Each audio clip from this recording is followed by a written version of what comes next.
Welcome to the John Shippen. For the fourth consecutive year, the John Shippen National Invitational consists of 3 golf tournaments for top amateur and professional black golfers and creates access and opportunities by identifying historical barriers.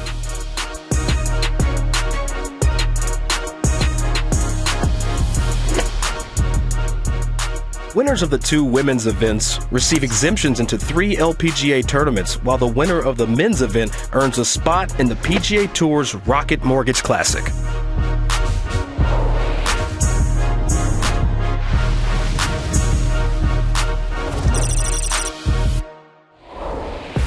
Chase Johnson, the first time a winner of the Shippen has made the cut at the Rocket Mortgage Classic.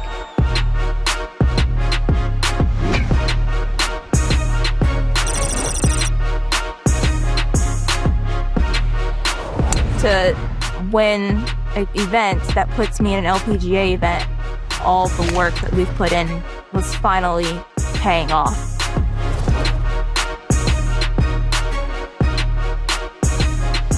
It's just great to see all the hard work that I've put into my game, to be able to showcase it now when it mattered, and to finally finish it off. This was like that finally moment.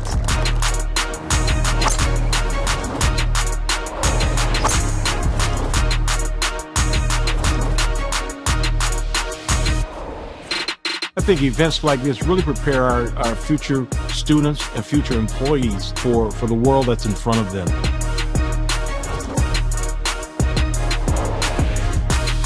You are what's supposed to be. This is something that was meant for you, and you wouldn't have been in the room if you didn't have that ability to carry this thing.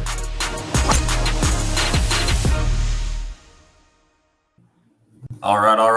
We're back with another episode of the Shippen Spotlight. I'm your host, Solomon Hughes from Intersport. I'm excited to talk with one of Howard's finest, Miss Kendall Jackson. Kendall, thanks for joining us. How's everything today? Good. Thank you so much for the invite. Looking forward to it. Yeah, I feel like maybe 22 is the first time I kind of met you when you played our Women's Invitational, and then kind of got a chance to see you a couple different times a year at Stevens Cup, or the Jackson T. Stevens Cup, and then the John Shippen. And really, really cool, and kudos to you in watching not only your collegiate journey, but watching you just continue to grow as a young professional and all the accolades and successes you've had. So congrats to you, and super excited to for our audience to get a chance to learn more and more about you. And so I guess in just talking about the journey, could you just, talk to us about, your journey in golf and kind of how you got to where you are today? Absolutely. Definitely a long story, but I'll try to make it a long story short. My dad first introduced me to golf back in 2009 to the First Tee of Greater Houston, which, for those who know, is basically introduces life skills through the game of golf. And at the time, with me being an only child, my parents were like, we just kind of put you in anything and everything, just kind of see what you like. But my dad, from the beginning, with him playing college sports, he was looking at golf like, oh yeah, this could be an opportunity for her to succeed, for her to grow, but also to potentially get a golf scholarship. He was thinking this at 6 years old. I was not even close to thinking that. I remember I enjoyed First Tee. I enjoyed the lessons and the classes, but just golf as a whole is like, yeah, I could be doing something else. But then just stuck with it for a while, realized I could actually hit the ball pretty good. And once all it takes is you hitting one solid ball. It's like, yep, you're hooked for life. And then from there, I did other sports. I did basketball, I did karate, did swimming, but golf was like kind of like that one thing I always did consistently. And then it got to a point where I played my very first 18-hole tournament. I want to say it's St. Patrick's Day 2015. And shot like a 124. I lost so many golf balls. My bag broke. Like, it was one of those days where just everything went wrong.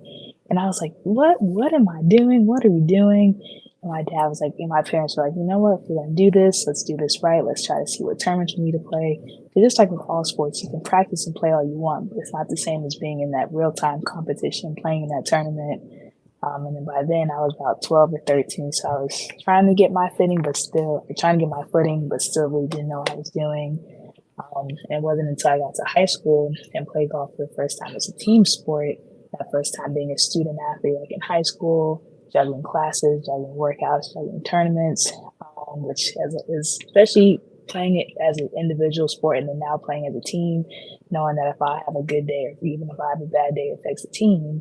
But for me, my turning point was freshman year of high school. I became the first person from my school to ever qualify for the state championship, which coming out of Texas, I claim Houston, but I'm raised in a suburb of Houston called Pearland, Texas, making it to the 6A state championship, which is a big deal. I was like, oh, I'm actually really good at this. So from there, I was like, yep, I definitely want to play this in college, potentially afterwards. So from there, we started seeing, okay, let's play some more tournaments. Let's play some more local tournaments. Let's start going across the country to play that way. Because I know I'm not always going to play in Texas. Got to be able to play anywhere and everywhere across the U.S. And then for me, I was able to, or before I go senior year, I saw that Howard was getting a golf team in August of 19, and I was a junior in high school at the time, funded by Steph Curry. I was like, wait a minute, like I love Steph, and I knew he was a really big golfer. I knew he didn't have any ties to Howard, so seeing this, I was kind of confused. And then once I learned the story, like who he met, I'm like, OMG, and I was doing the math. I'm like, wait, I would be in college at that time. But I just kind of forgot about it. I'm like, okay, where am I going to school? And then COVID hit, 2020 hit, and like I was in between coaches. I was playing some of the worst golf ever, and I was graduating in less than a year at this point. I'm like, you know what? Let's circle back to this Howard thing. Let's see what we can do from here, and learn about Coach P. I was able to read his book and learn about not only who he was as a coach, but also as a person. And then I knew the men got to play a few events, but the women's team would be starting that fall 2021, which would be my freshman year in college. Like, man, I would be a part of like an inaugural team, an inaugural Division I team, because Howard had a team in the past, like in the 50s and 60s, but nothing of Division I. And then, especially my dad had always emphasized it's okay to be the first, but make sure you don't want to be the last. And I knew my being able to go to Howard and play golf, not even just attending HBCU, but now bringing golf into that, showing that you can compete at the highest level at HBCU and still represent. And then, of course, have a chance to meet Steph. I was like, yeah, it's too good to pass up.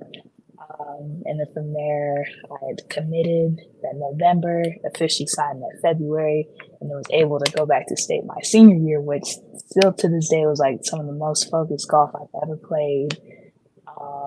And then the fact that I'm about to graduate, we're actually in the middle of spring registration now, and I'm like, this is my last time like ever registering for classes, and just seeing from the very beginning at 6 years old to high school, junior golf to now collegiate golf, it's just been such an incredible journey. And that's not even counting the places I've been able to go, the people I've been able to meet.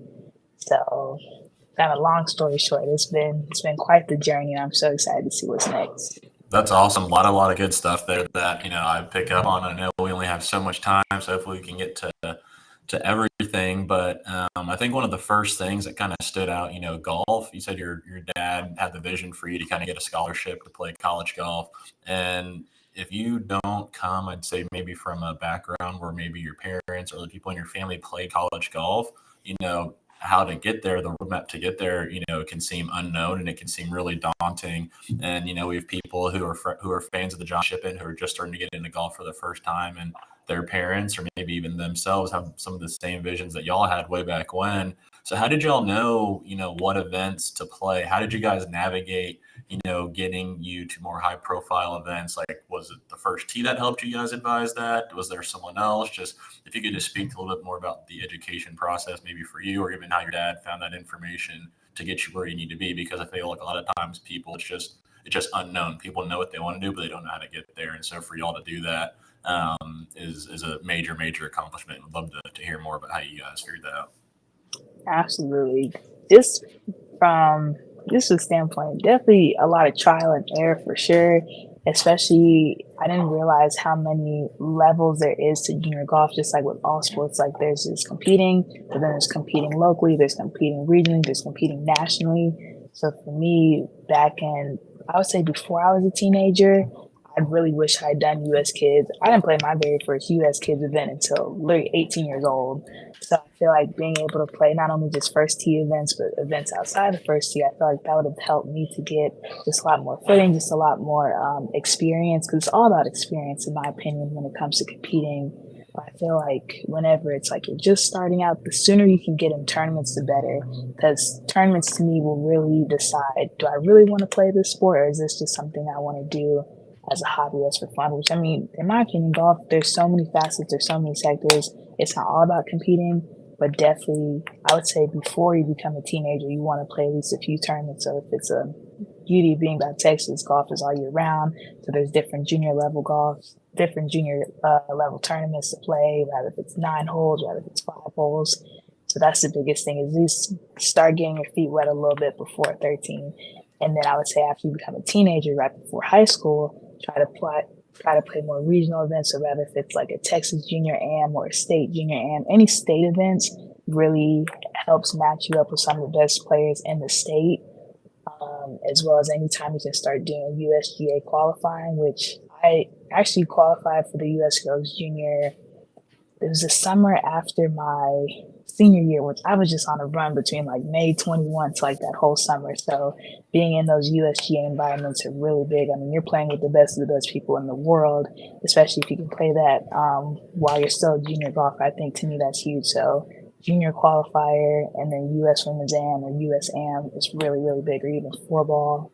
Just if you can do those in high school, that's good too. Obviously, any state championship is good going all the way through high school.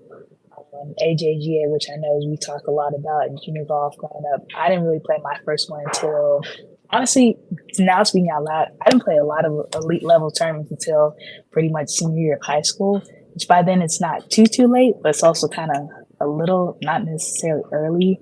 So the more national events you can get in kind of while you're in high school, just the better. And you really just have to see what college coaches are looking at, which they're looking at there. If it's not state championships, it's a state am, it's a regional event, it's a USGA event. So definitely just level by level, you just kind of have to see where the college coach is going. And then I learned a lot too from my swing coach, first TES, trying to help so far as the junior level. But then we also talked to the coach I worked with. Hey, the players that you work with that are a few years older than me, several years older than me, what events did they play? What events are they competing in? So definitely, you just kind of have to feel around and ask.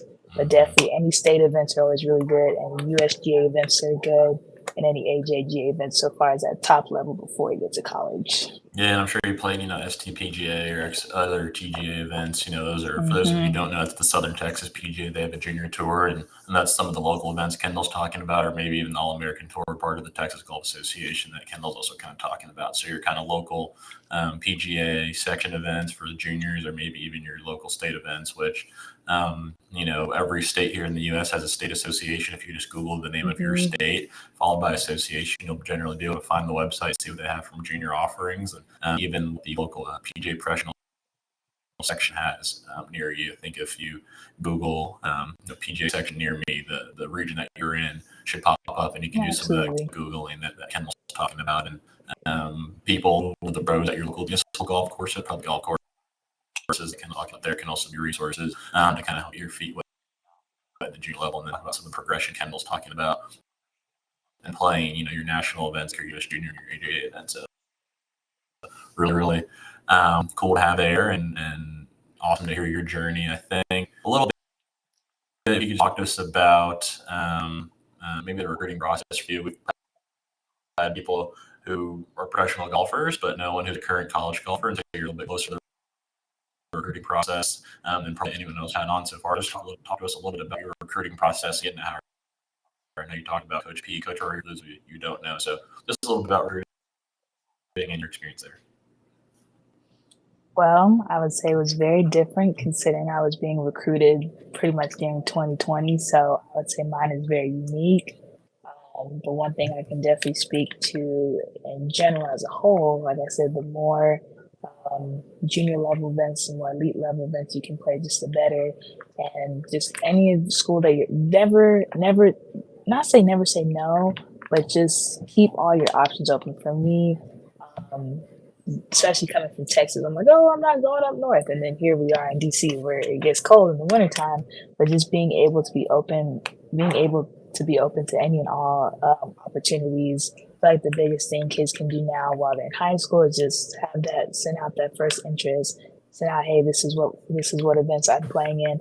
Then also too, when it comes to recruiting, they go beyond more of like what you can shoot. They go about your character, about your personality, about your work ethic. So instead of just saying, oh, these are the tournaments I score, it's like, oh, this is what I work on for my mental game. This is what I work on for my nutrition. This is what I work on my physical standing. Because everybody, when it gets to a certain point, everybody can shoot the same scores, everybody can hit the ball far, but they also recruit the type of person you are as well. So I feel like anything you can make yourself stand out when it comes to recruiting, the better. I'll say everybody does send emails, but if you get to a point where if you're talking to a coach and you start to see some interest, that feel free to write a letter saying, hey, thank you for your interest. Or like say if a coach comes out to watch you play, feel free to send that letter because nobody sends a letter anymore.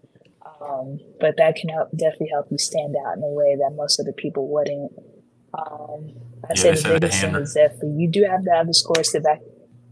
I was going to say the handwritten thank you note is a lost art these days. I know it's things that maybe your parents made you write when you had a birthday party or something, or you got your Christmas or any other type of gifts. But the handwritten thank you note is certainly a lost art. And I think, for those kind of listening, I think Kendall said some really key things. Certainly the scores on the scorecard are important, but it's what you're talking about off the golf course, because coaches want people who they're able to coach. They don't want you coming to be fully developed and already ready to go, be the number one or make the top 5. They want people they can coach and kind of improve upon as a player. I think what Kendall's talking about in terms of what are your intangibles is really, really important. So actually just with Coach Purrier on Sunday, and he's saying basically a lot of the same things.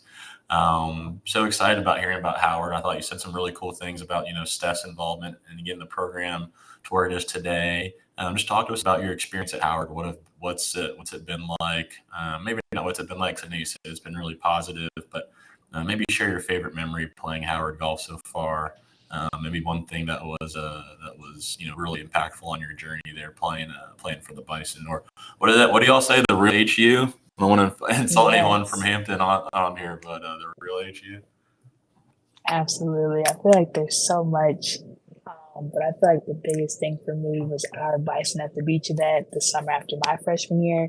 So I'm not gonna lie, freshman year, it was fun. But again, everything was still very COVID. It was my first time really not living in Texas, first time being in the Northeast, first time being in the Northeast in the wintertime, and just adjusting to everything. I don't think people realize how much adjustment to playing college golf, let alone playing college golf out of state. Because it'd be different if I stayed at home, or especially if I even stayed in Houston.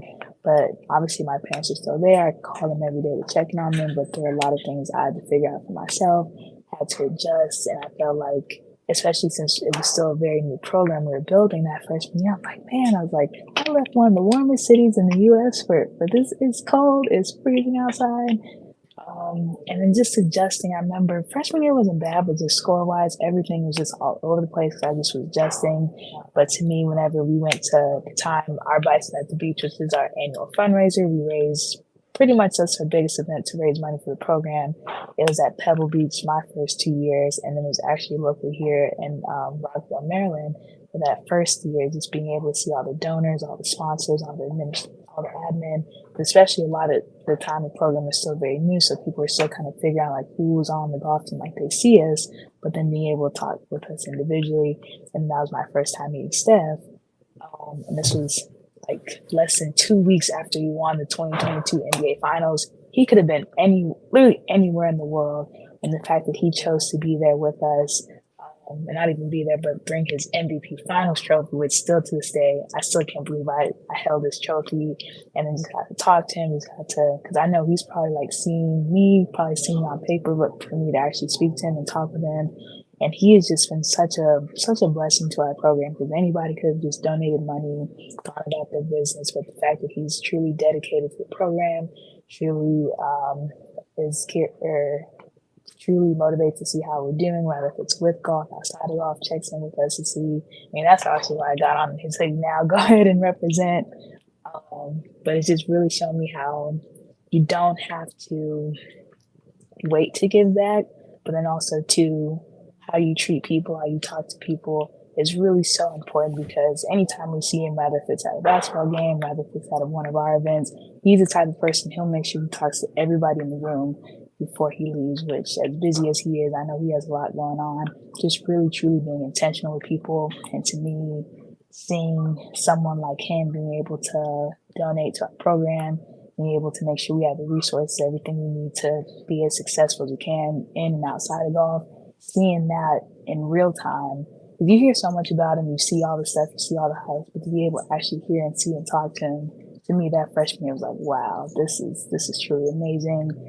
I'm so grateful. At the time, I was like, man, I still have 3 more years left to just do as best I can do.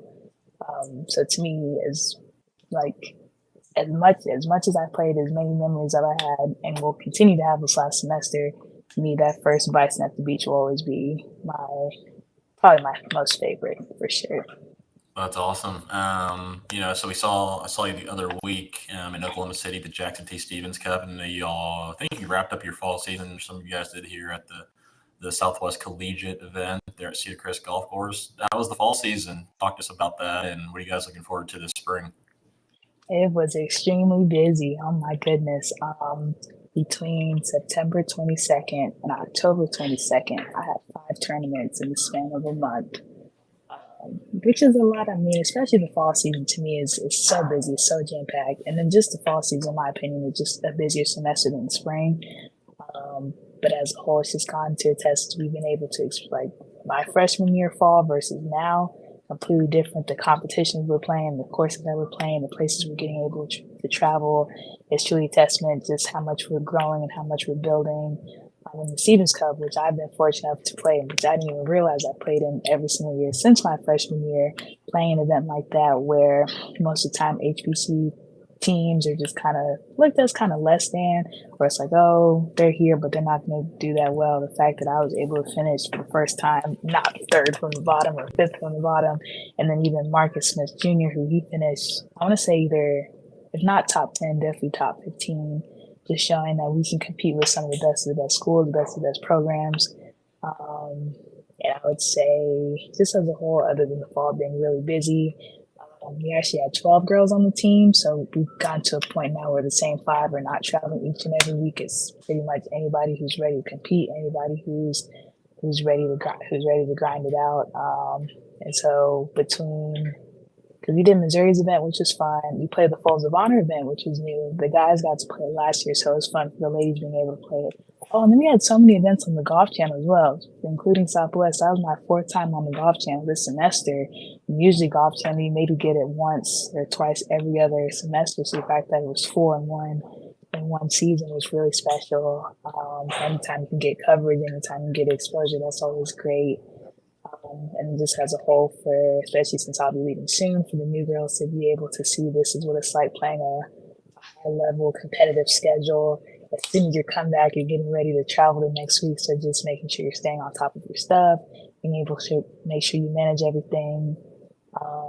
And then us going to Scotland in the middle of the semester, which I still can't believe we went. Like, I know we did. I was like, I still can't believe that happened. Because for a lot of us, including myself, it was the first time going overseas in the middle of October, which is the busiest month at Howard, in my opinion, coming back to Howard's 100th homecoming and then leaving the day after that to go to the Stevens Cup. Like I said, busy is a pretty much understatement, but just as a whole, it's like, this is what you live for, it's what you dream for, and it's what you work for. Yeah, I'm jealous myself, just all the opportunities y'all have had and the places y'all got to go see. Tremendous. And I'd love for people to think about, or even the team when you said it was restarted back in 19, just like if you could imagine, if you would have told this is what the 2024 schedule looked like, they'd probably be like, ain't no way. Like, we don't believe it. Ain't no way. Exactly. And so I was going to mention it. You kind of touched on a little bit playing the St. Andrews event over at the home of golf there. But, you said you're on Golf Channel for 5 weeks, or 4 to 5 events this year. So talk to us about, A, what's it like to play on television? I mean, that's something most people never experience, playing golf on television. And then B, just talk to us about going over to St. Andrews and playing the event over there. How special was it? Absolutely. I would say biggest thing about Golf Channel, you just have to treat it like it's another spectator, because to me, cameras are a lot, especially if the person's like right behind you. If you hit a bad shot, they right there trying to get your reaction. I will say us kind of quick sidebar, we have a docu-series, Why Not Us, Howard Golf, that tells pretty much the whole story of how Steph came to be at Howard, our individual lives, and just what it's like competing. Them following us around with cameras for a whole year, whether if it was interviews, whether if it was workouts, whether if it's us on the course. To me, cameras are, after having a whole docu-series, cameras are, not say they don't faze me anymore, but they definitely help me to be able to be used in the spotlight. So playing on Golf Channel, the biggest thing is just embrace it, just have fun, and really just treat it as another spectator. So if you can play in front of people, you can play in front of cameras, but you definitely have to watch. So, like, for example, when I played this last week, I took a triple on one of the holes, and I know the coverage is like right there. I'm like, don't react, just ready the next hole. She's a pro already. Look at her. Exactly, just stay positive. And your second question, going to Scotland, the home of golf. I mean, you get to play so many amazing courses across the U.S., but being able to go overseas to Scotland and play the old course, like I said, I still can't believe we were able to play. I'm just glad we were able to make it because our flight going originally was delayed and then canceled that Thursday, leaving Friday, which flights aren't going to, as they pronounce it, Edinburgh, Scotland every day. So we actually got in the day of the practice round, which any other time it's like, oh, okay, we can adjust. Not a 7-hour flight going and then a 5-hour time difference from the East Coast. So I felt like we were all kind of day and a half behind. But then once we got settled, we just had so much fun, especially since the entire team went, all coaches went, a lot of parents went. So not including the parents, we were like 32 people deep. And then you add the parents, it was probably at least 40 plus, if not 50 people from Howard. So it just honestly felt like just one big family trip. It was so much fun. It's definitely very tiring, especially just into that time difference. But as a whole, it was just so many great memories. Just being able to play that course. They say the bunkers are big. They are ginormous. There's this one bunker. I was like, this is not a bunker. This is where an asteroid hit and made a crater. I mean, it's mind-boggling. Just the bunkers over there. Just the weather actually was really, really nice. They said it's unusually warm for this time of year. Like, we will take it because I know anything below 40, I'm gonna freeze. But it was just so amazing just to be able to go over there, just experience it, just to be able to say, oh yeah, I can say it's my senior year of college. I played the old course. Just so incredible what we've been able to do just in the short time we've been here. Like I said, it was a lot of our first times going out of the country, so it's like, oh, when do you first go out of the country? I'm like, oh, to play a college event at St. Andrews, the usual. It's just so crazy. Yeah. It almost seems like y'all are playing a professional schedule in some ways. Like, I'm hearing about the type of competition you're playing, elite competition. You're playing a lot of times 4 to 5 weeks for these back-to-back consecutive sessions, playing on television, and then you talk about the travel. I haven't heard you say one time you just have played all your events in the DC or DMV area, so you're going place to place, which really sounds like a tour schedule. But we haven't heard necessarily about what your plans are after you finish up in the spring. So what are your plans after the spring season?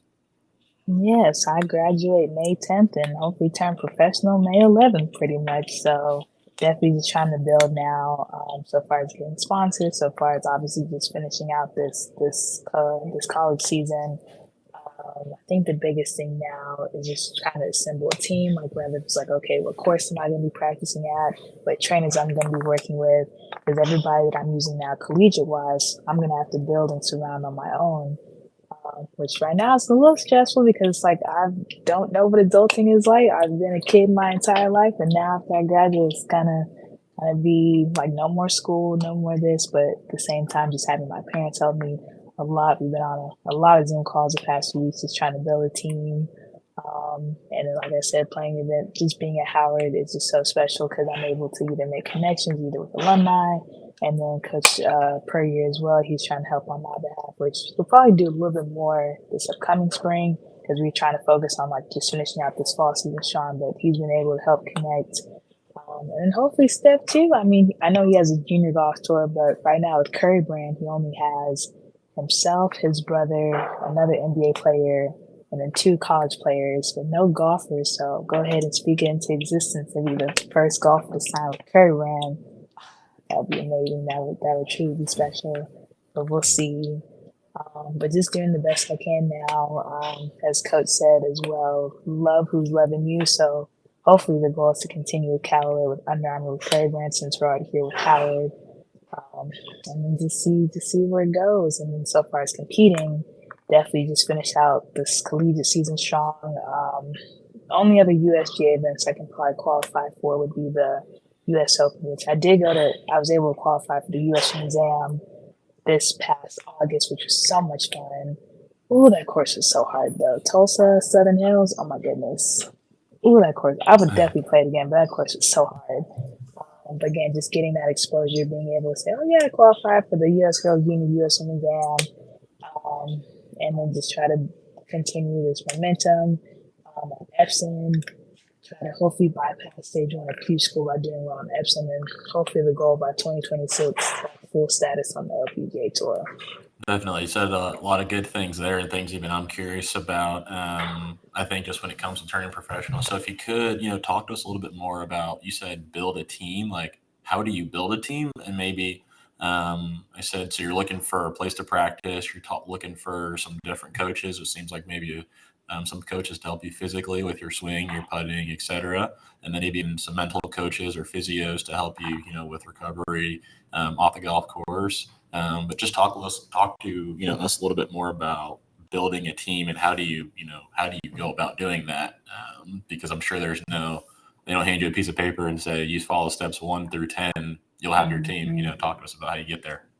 Exactly. Like I said, just kind of the people who we have now. So Coach P being probably one of the biggest people, my swing coach back at home, Coach EJ Kim, because he was a caddy on the PGA Tour for the longest. So he kind of knows what it takes to compete at that high level, what events I may be playing in now, as well as, and then just kind of see what connections they have. Obviously, being in Houston helps, being able to be in the warm environment, because my parents said they're not kicking me out just yet, so I'll be able to stay at home. And then just from there, I know we're talking with the agent currently. Kind of, I think we're gonna sign. I'm not sure just yet, but the connections he'll be able to bring, he'll be able to help. So I know the biggest thing that takes competing at the next level is financially, especially when it comes to Epson. You want to have more money coming in than going out. You really don't want to be living off paycheck to paycheck just to qualify and just compete and play. So the more help you can get beforehand, the better, versus being out there and like pretty much running out of money. So it's still kind of a work in progress. And then obviously the people I've met here in DC, people I've met at Howard, anybody that they can connect me with, rather if it's mental, rather if it's nutritional, rather if it's, especially me, I have flat feet, which is not fun as a golfer. So continue the mobility, continue the strength and exercises I need, rather if it's here in the DMV area, rather if it's at home in Houston. So yeah, just kind of branching on what we have now, saying, hey, do you know this person? Do you know anybody who can help me with this? And then just continuing from there. How important would you say all those things are to your future success as a professional?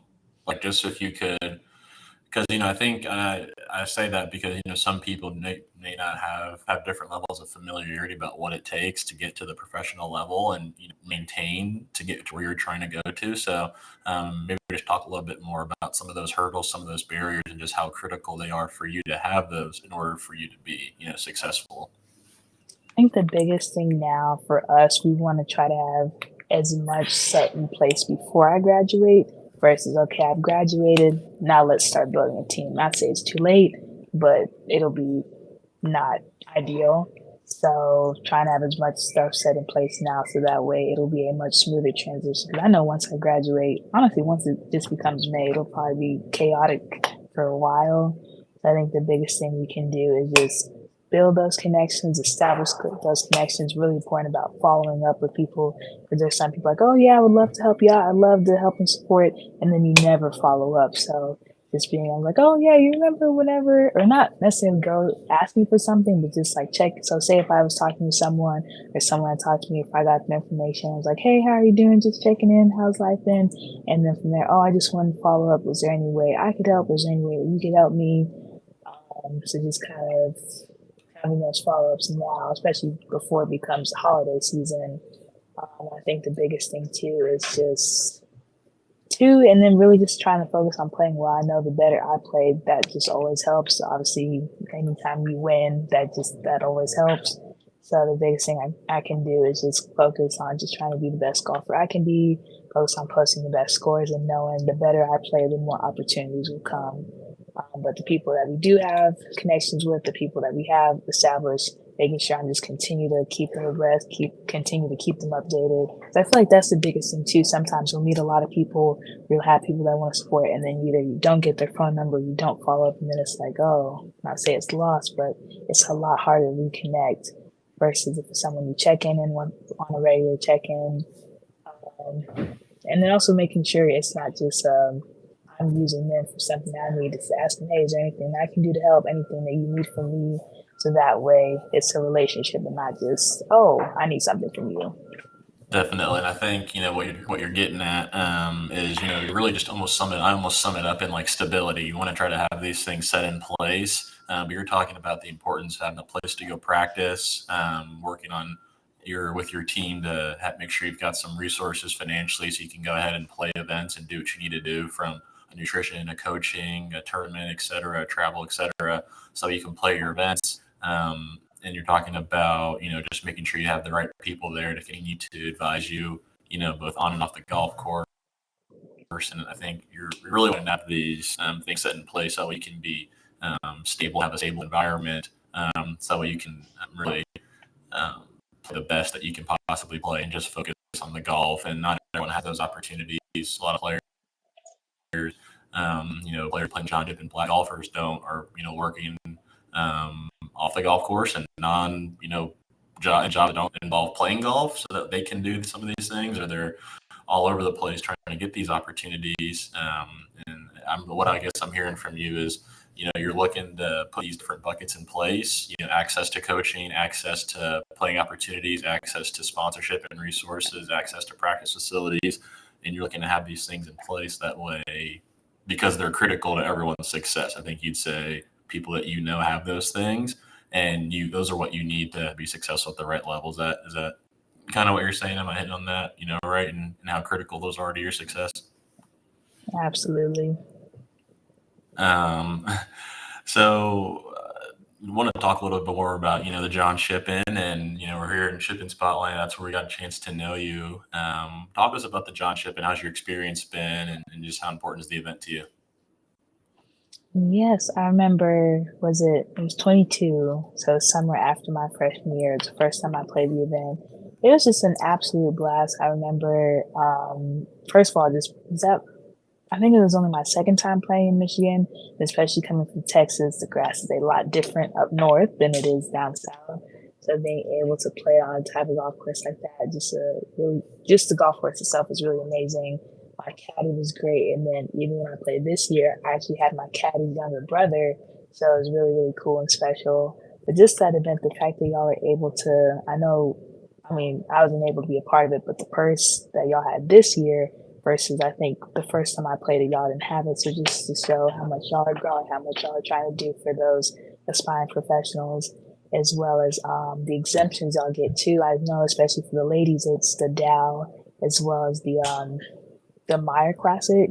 So the fact that you have not even just one, but two opportunities to compete on an LPGA schedule just goes to show what y'all are trying to do. Like, this is not just, like, y'all here to play and then that's it. Like, no, y'all are trying to grow and build and get better. Same thing for us. And just the organization, or just the way the schedules run, the people we've been able to meet, the people I've been able to play and practice with. It's an event I definitely look forward to every year, and especially this year, considering I'll be a professional. So if I do so happen to win or even place, I'll be able to get a check from it, which is always nice. Like I said, I feel like there's a lot of events, especially now, collegiate-wise, obviously not able to get paid. So now, the fact that whenever I graduate, I'll be able to start profiting, start making money, rather if it's just a little bit here and there, a lot of it, anything helps for sure. But I've always liked the Shippen, especially being able to see the CBS special. This year, I was actually glad I was able to talk, because I remember my freshman year, I think y'all just caught a clip of me just hitting, and then I didn't like the shot, so I just kind of deflated a little bit. So the fact that y'all are able to get some notoriety as well as on CBS. Like I remember someone had texted me or called me like, "Oh, Kendall, I'm watching golf," and even though I wasn't playing, but they saw the special and they were able to tune in. And then two, it's just a history as well too. I didn't know anything about the golfer himself, John Shippen, before the event. I feel like too, y'all do a really good job of, as much as y'all are trying to inspire the next generation, also being able to learn from our ancestors, learn from the past, learn from the people who were able to put us in the position that we're in today. Because I mean, obviously, we always talk about Tiger Woods, we talk about like Lee Elder, we talk about Charlie Sipper, but there are even golfers before that that helped them put them to where they are, and now those golfers help put us to where we are. And the same thing, we're able to help inspire the generation of golfers coming up behind us. So just as a whole, it's just always a really special event. And I look forward to definitely competing this year, especially since we able to get paid. Well, we love you and hope you get all the success. Did hear you talk about the exemption opportunities there, kind of at the beginning. Talk about how important exemptions are and what they mean to golfers like yourself who are trying to get ultimately to the highest level of professional golf. Absolutely, honestly, an exemption. Especially, I remember whenever we were at the Southwest just now, we talked to the tournament director actually of the CJ Cup at Byron Nelson. And that's the beauty about golf. If it's your week to play, one exemption can change your life. The fact that y'all are able to provide these opportunities that sometimes you wouldn't otherwise have, you not only have a chance to win the SHIPPEN and go into an event, that could be an event that can set your career off, or that could be an event that can help just cascade things. So being able to have not one but just two opportunities to be able to do that is just really special. And like I said, being able to play where the tour plays. I mean, you can practice wherever, but if you're playing literally where the LPGA, where the PGA Tour is playing, it just helps to show you where your game is at, what you need to do to get better. And then I feel like just anytime you have an exemption, it just goes to show you like, okay, you're trusting the process. I feel like you don't win up this. We talk a lot in golf. You want to place, you want to win, you want to score, but you're going to lose more times than you're going to win. The fact that if you have a chance to get an exemption to an event just goes to show you the hard work, the dedication, and we're just trusting in the process. And then just being able to really just showcase and highlight yourself. I mean, especially, I know whenever the broadcast comes on, it's like, oh yeah, and this is the winner of the John Shippen. So just being able to just highlight the event on the either PGA or LPGA tour. Yeah. We've got some tremendous partners and tremendous allies, and we hit it on the head. We at the John Shippen and Intersport want to diversify golf at the highest level, and like to do so through holding these competitions to award exemptions in the PGA Tour, LPGA Tour events. And so, we're just really thankful for all of our tournament partners who are able to give us those opportunities to allow y'all to compete for those. And, and talking about those and what's important to us is that awareness, access, and opportunity, for players of underrepresented group, but specifically for us Black golfers. Talk to us about what awareness, access, and opportunity kind of means, those three pillars of the John Shippen. Talk to us about what those mean to you, and maybe how important those are in advancing golf. Wait, repeat it. I'm sorry if Simon's going past. One more time. No, you're good. Basically, it's just kind of talking about how the tournament exemptions are things that we do to diversify golf at the highest level. But our pillars were kind of built on providing awareness or creating awareness, providing access, and also opportunities. And so, if you could just maybe talk to us about what those three kind of buckets mean to you, and why awareness about some of the hurdles Black golfers face is important for people to know. Opportunities to practice or play events is critical to diversifying golf, and then just access and to those same things. Just talk about what your thoughts are, the importance of those three buckets to you. For awareness, I would definitely say I don't think a lot of people realize how many professional Black golfers are there and then trying to make it to the highest level. So the fact that we're able to have events like the John Shippen, events like the Southwest Showcase that are able to highlight from the collegiate level, the amateur level, as well as the professional level, to be able to compete at the highest level with the pros. I feel like too, it helps too with either people watching coming up from behind us whenever they see. I know the biggest thing we always talk about is representation. It's really hard to motivate yourself to do something, to achieve something if you've never done it or nobody like you has ever done it. The fact that kids behind us, junior golfers, are able to see us in collegiate, us in college, amateur levels, and professionals play and compete and play really good golf. It's like, oh, they're doing that, I can do that too. And then so far as access going, like I said, being able to play these top level courses, being able to travel across the U.S. Like I said, you can only get so much better playing local, playing at home, but you have to be able to adjust to play different courses across the U.S. So being able to have the opportunity that honestly, I would say more so, yeah, just being able to play events like in Michigan, playing, especially I know coming from the South, Southern golfers tend to stay down South, but being able to go up to Michigan, play those events, play those courses, and then just it was access, opportunity, or access, awareness, and opportunity. Yeah, no, you hit them all.